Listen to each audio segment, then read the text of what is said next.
ہماری اس ویڈیو کو آخر تک ضرور سنیے گا اور اس کہانی کے بارے میں ہمیں کمنٹس کر کے ضرور بتائیے گا۔ بغداد میں ایک نوجوان تھا، وہ بہت خوبصورت تھا اور اس کا کام نال سازی تھا۔ وہ نال بناتا بھی تھا اور گھوڑے کے سموں پر چڑھاتا بھی تھا۔ نال بناتے وقت تپتی بھٹی میں سرخ شعلوں کے اندر وہ نال رکھتا اور پھر آگ میں اسے کسی جمور یا کسی اوزار کے ساتھ نہیں پکڑتا تھا، بلکہ آگ میں ہاتھ ڈال کے اس تپتے ہوئے شعلوں جیسے نال کو نکال لیتا اور اپنی مرضی کے مطابق اسے شیپ شکل دیتا تھا۔ لوگ اسے دیکھ کر دیوانہ کہتے اور حیران بھی ہوتے تھے کہ اس پر آگ کا کوئی اثر نہیں ہوتا۔ وہاں موصل شہر کا ایک شخص آیا۔ جب اس نے ماجرا دیکھا تو اس نے حیرانی سے اس نوجوان سے پوچھا کہ اسے گرم گرم لوہا پکڑنے سے کیوں کچھ نہیں ہوتا۔ اس نوجوان نے جواب دیا کہ وہ جلدی میں لوہے کو اٹھا لیتا ہے اور اب اس پر ایسی کیفیت طاری ہو گئی ہے کہ میرا ہاتھ اسے برداشت کرنے کا عادی ہو گیا ہے اور اسے کسی جمور یا پلاس کی ضرورت نہیں پڑتی۔ اس شخص نے کہا کہ میں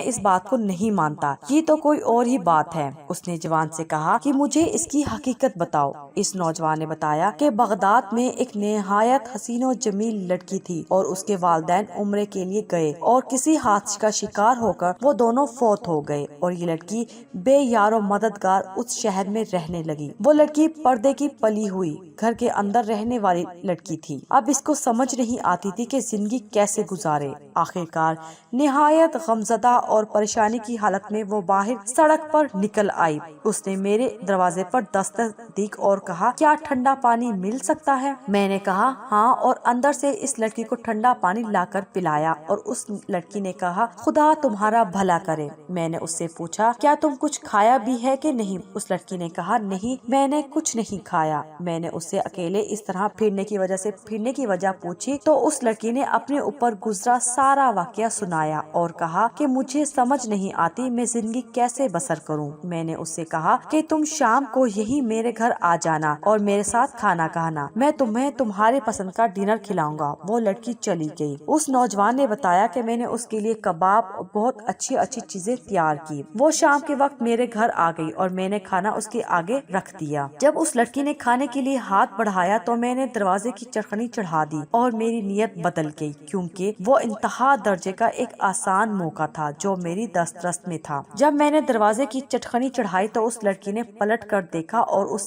نے کہا کہ میں بہت مایوس اور قریب المرگ اور اس دنیا سے گزر جانے والی ہوں۔ اس نے مزید کہا، اے میرے پیارے بھائی، تو مجھے خدا کے نام پر چھوڑ دے۔ وہ نوجوان کہنے لگا، میرے سر پر برائی کا بھوت سوار تھا۔ میں نے اسے کہا کہ ایسا موقع مجھے کبھی نہیں ملے گا، میں تمہیں چھوڑ نہیں سکتا۔ میں تمہیں خدا اور اس کے رسول کے نام پر درخواست کرتی ہوں کہ میرے پاس سوائے میری عزت کے کچھ نہیں ہے، اور ایسا نہ ہو کہ میری عزت بھی پامال ہو جائے اور میرے پاس کچھ بھی نہ بچے، اور پھر اس حالت میں اگر میں زندہ بھی رہوں تو مردوں ہی کی جیوں گی۔ اس نوجوان نے بتایا کہ لڑکی کی یہ بات سن کر مجھ پر خدا جانے کیا اثر ہوا۔ میں نے دروازے کی چٹکنی کھولی اور دست بستہ اس کے سامنے کھڑا ہو گیا اور کہا، مجھے معاف کر دینا، میرے اوپر ایسی کیفیت گزری تھی جس میں نبرد آزما نہیں ہو سکا تھا، لیکن اب وہ کیفیت دور ہو گئی ہے۔ تم شوق سے کھانا کھاؤ اور اب سے تم میری بہن ہو۔ یہ سن کر لڑکی نے کہا،